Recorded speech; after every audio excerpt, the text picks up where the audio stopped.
आदाब नमस्कार, मैं शाहिद उमर। स्वागत है आप सभी का सियासत टीवी के साउथ इंडिया एक्सप्रेस में। आइए देखते हैं मुख्य समाचार। आज तेलंगाना के डायरेक्टर जनरल एग्जाम ने 10वीं बोर्ड एग्जाम का रिजल्ट जारी कर दिया। 10वीं बोर्ड एग्जाम में 95.15% स्टूडेंट पास हुए। रिजल्ट तेलंगाना सरकार के मंत्री के केशव राव ने घोषित किए। इस मौके पर सरकार की प्रधान सचिव डॉक्टर योगिता राणा और स्कूल शिक्षा निदेशक डॉक्टर नवीन निकोलस मौजूद थे। तेलंगाना बोर्ड एसएससी 2026 के रिजल्ट हैदराबाद के बशीरबाग में एलबी स्टेडियम के सामने एससीईआरटी कैंपस के ग्राउंड फ्लोर पर स्थित गोदावरी ऑडिटोरियम में घोषित किए गए। तेलंगाना बोर्ड 10वीं रिजल्ट के पास प्रतिशत में इस बार सुधार दर्ज कर दिया है। इस साल 95.15% स्टूडेंट पास हुए हैं। वही 2025 में 92.78% स्टूडेंट पास हुए थे। इसी तरह 2024 में 91.31%, 2030 में 86.6% स्टूडेंट पास हुए थे।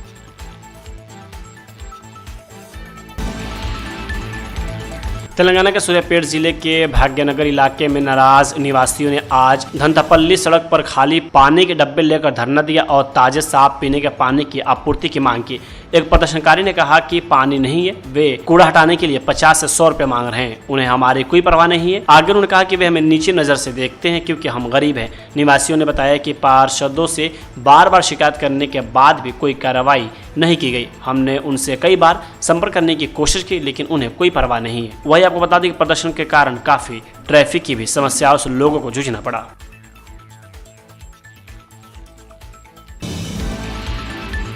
बीआरएस के कार्यकारी अध्यक्ष के.टी. रामाराव ने मुख्यमंत्री ए. रेवंत रेड्डी पर जमकर निशाना साधा। उन्होंने मुख्यमंत्री के उस कथित बयान पर आपत्ति जताई जिसमें उन्होंने कहा था कि जब विपक्ष की उनकी आलोचना करता है तो उन्हें एक तरह का विकृत सुख मिलता है। के.टी. रामाराव ने कहा कि मुख्यमंत्री का यह बयान शर्मनाक है और यह लोगों की समस्याओं के प्रति उनकी असंवेदनशीलता को दर्शाता है। आज तेलंगाना भवन में कल्वाकुर्थी निर्वाचन क्षेत्र में विभिन्न दलों के नेताओं को पार्टी में शामिल करने के बाद वह एक सभा को संबोधित कर रहे थे। उन्होंने आगे आरोप लगाया कि इस मकसद के लिए बेंगलुरु से निजी हैकर्स को बुलाया गया था और कहा कि पार्टी के पास इसके सबूत भी हैं जिन्हें सही समय पर सार्वजनिक किया जाएगा। इन दावों की स्वतंत्र रूप से पुष्टि नहीं की गई है।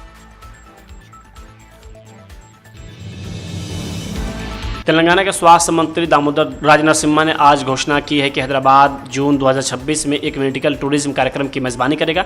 इस कार्यक्रम के जरिए सरकार का लक्ष्य है कि हैदराबाद को हेल्थ केयर डेस्टिनेशन के एक ग्लोबल हब के तौर पर पेश करना। इस कार्यक्रम में एशिया, अफ्रीका और पश्चिम अफ्रीका के मेडिकल एक्सपर्ट्स के शामिल होने की भी उम्मीद जताई जा रही है। पर्यटन पहल के तहत इसमें शामिल होने वाले Nizams institute of medical sciences, Telangana institute of medical sciences, Osmania general hospital और गांधी हॉस्पिटल जैसे सरकारी और निजी अस्पतालों का दौरा कराया जाएगा। एक समीक्षा बैठक में नरसिम्हा ने कहा कि तेलंगाना सरकार हर साल ऐसे कार्यक्रम आयोजित करने की योजना बना रही है। उन्होंने बताया कि सरकार की योजना है कि चुनिंदा अस्पतालों में 50 बिस्तरों वाले अंतर्राष्ट्रीय मरीजों के लिए विशेष वार्ड बनाया जाए ताकि दुनिया भर से मरीजों को आकर्षित किया जा सके और इससे राजस्व की प्राप्ति हो सके।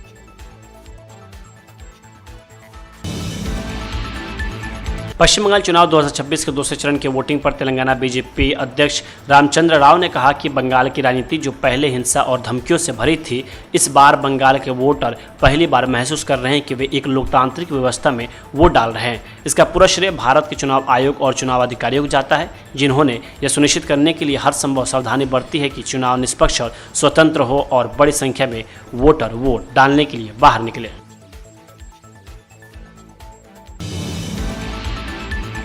हैदराबाद में लगातार पेट्रोल की किल्लतों से आम जनता परेशान है। इसी बीच देखा गया कि कई ऐसे पेट्रोल पंप है जहां पे लोगों की लंबी कतारें लगी है और पेट्रोल पंप पे नो स्टॉक जैसे बोर्ड भी सामने नजर आ रहे हैं।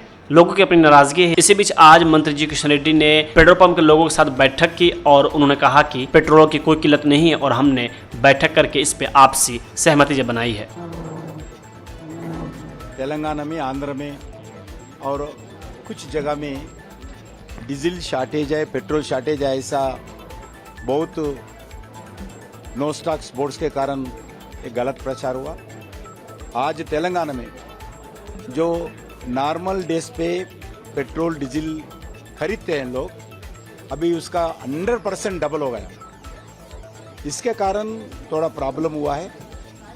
आज इस विषय पर मैं पूरा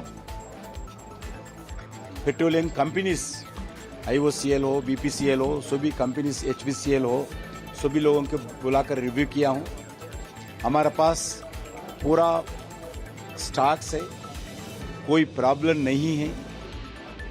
कुछ लोग आज वेस्ट बंगाल के पोलिंग के बाद रेट बढ़ेगा जैसा गलत प्रचार किया है। हमारा दुर्भाग्य है, देश का अपोजिशन पार्टी लीडर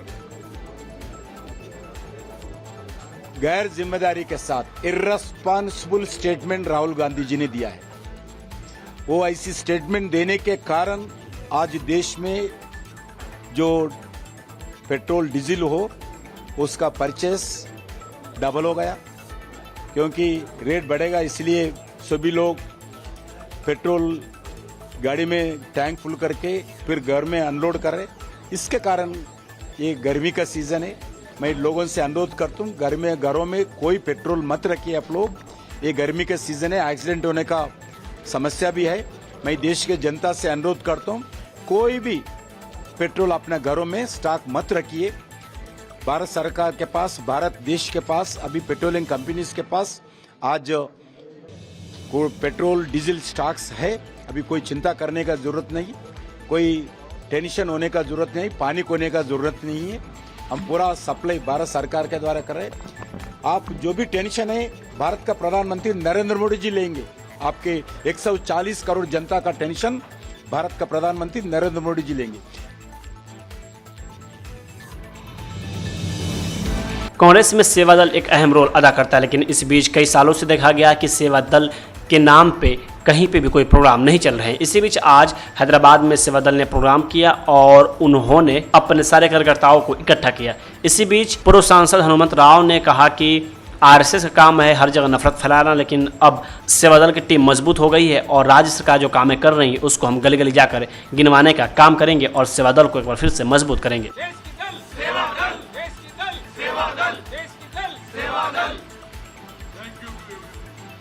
मरतबा प्लीनरी सेशन के जैसा तेलंगाना कांग्रेस में जो इंचार्ज है सेवा दल का चेयरमैन है जितेंद्र, बहुत बढ़िया काम करा। सब लोगों का 6 दिन का प्रोग्राम लगाया ट्रेनिंग का, ये अच्छा प्रोग्राम है। जो आरएसएस गलियों में फिर देश को तोड़ने का काम कर रहे, अब सेवा दल के ऊपर बहुत जिम्मेदारी है। ये देश को तोड़ने वालों को हटा के देश को आगे बढ़ाने का काम सेवा दल करना चाहिए। और राष्ट्र सरकार में जो डेवलपमेंट हो रहा वो गांव गांव में जाके प्रचार करना चाहिए। और सबसे बड़ी बात है, जो ये इतना मेहनत करे साले को सही भी फल मिलना। सेवा दल बोलो तो सेवा ही नहीं, सेवा के साथ उसकी काम का आगे बढ़ाने का काम भी करेंगे। मैं बराबर जितेंद्र के वास्ते और सीएम से सबसे बात करूंगा, उनका कार्यकर्ता भी गाँव में जाके काम करेंगे। आपका प्रोग्राम ले जाने वाला कौन है? सेवा दल, एनएसयू युद्ध का सेवा दल। परसों जुबली इलेक्शन में 400 लोग काम करे। ये काम सेवा दल को आगे बढ़ाना चाहिए। उस जमाने में पंडित जवाहरलाल नेहरू और महात्मा गांधी करे ये प्रोग्राम आगे जाना। ये एग्जीबिशन का भी सब फोटो ले लो, जैसा देश के आजादी के वास्ते लड़े सोकत जो महात्मा गांधी के साथ काम करे। सेवा दल को आगे बढ़ाना, आगे बढ़ाना, आगे बढ़ाना। नारा लोकेश ने आज टीडीपी के राष्ट्रीय कार्यकारी अध्यक्ष के रूप में शपथ ली। टीडीपी के राष्ट्रीय अध्यक्ष और आंध्र प्रदेश के मुख्यमंत्री एन चंद्रबाबू नायडू ने मंगलागिरी स्थित पार्टी मुख्यालय में नई कार्यकारिणी के सदस्यों को शपथ दिलाई। चंद्रबाबू नायडू ने पोलित ब्यूरो, साथ ही राष्ट्रीय और राज्य समितियों को पद की शपथ दिलाई। इन नई समिति की घोषणा 15 अप्रैल को की गई थी। टीडीपी के इतिहास में पहली बार पार्टी ने एक राष्ट्रीय कार्यकारी अध्यक्ष नियुक्त किया है।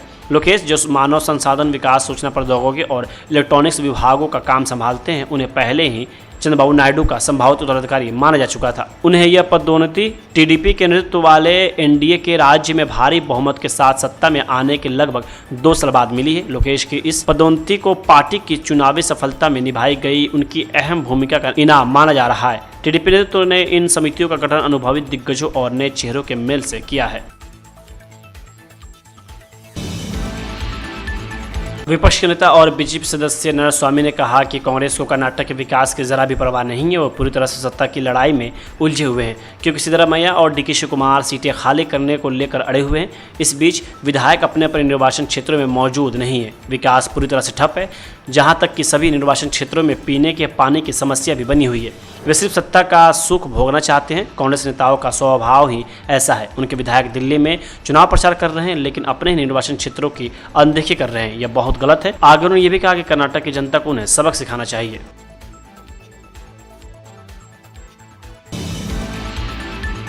केरल विधानसभा चुनाव पर कांग्रेस सांसद शशि थरूर ने कहा कि भारत में एग्जिट पोल की कुछ सीमाएं हैं। हमारा समाज बहुत जटिल है। ये पोल ज़्यादा एक जैसे समाजों में बेहतर काम करते हैं। आपको कभी पता नहीं चलता कि आप जिस पैनल तक पहुंच रहे हैं वह सचमुच पूरे समाज का प्रतिनिधित्व करता है या नहीं। एक बढ़ती हुई प्रवृत्ति है जिसके बारे में पोल करने वालों ने बात की है।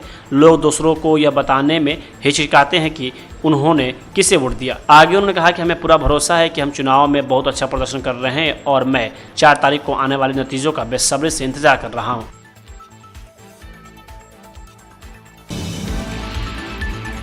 केंद्रीय मंत्री पीयूष गोयल ने कहा कि हम निश्चित रूप से पुडुचेरी और असम को अपने पास बनाए रखेंगे, लेकिन हम पश्चिम बंगाल और तमिलनाडु में भी सरकारें बनाएंगे। इस चुनाव में हम अपना वोट शेयर बढ़ाएंगे और ज़्यादा सीटें जीतेंगे या फिर केरल में भी बड़े पैमाने पर अपना खाता खोलेंगे।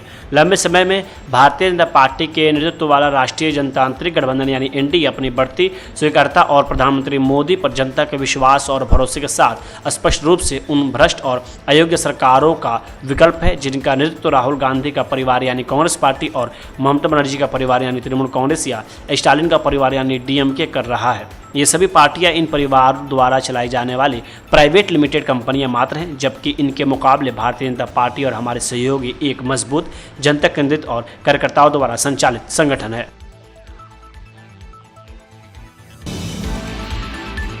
पश्चिम बंगाल चुनाव के दूसरे चरण पर महाराष्ट्र कांग्रेस के एमएलसी भाई जगताप ने कहा कि निश्चित रूप से ममता बनर्जी एक बार फिर सत्ता में आ रही हैं। उन्होंने अच्छा काम किया है और बंगाल की जनता उनसे प्रेरित है। भले ही हम उनके खिलाफ चुनाव लड़ रहे हैं लेकिन सच तो सच ही रहता है। ममता बनर्जी की सरकार बनेगी चाहे वो कुछ भी हो, क्योंकि उन्होंने काम किया हुआ है और इस तरह पूरी देश की सरकार वहाँ जिस तरह का वो कैंपेनिंग, जिस तरह की वारदातें हुई है, तो वहाँ के लोकल लोग जो है ममता बनर्जी के काम से प्रभावित है। हालांकि हम कांग्रेस उनके खिलाफ लड़ रही है, बट जो हकीकत है वो है।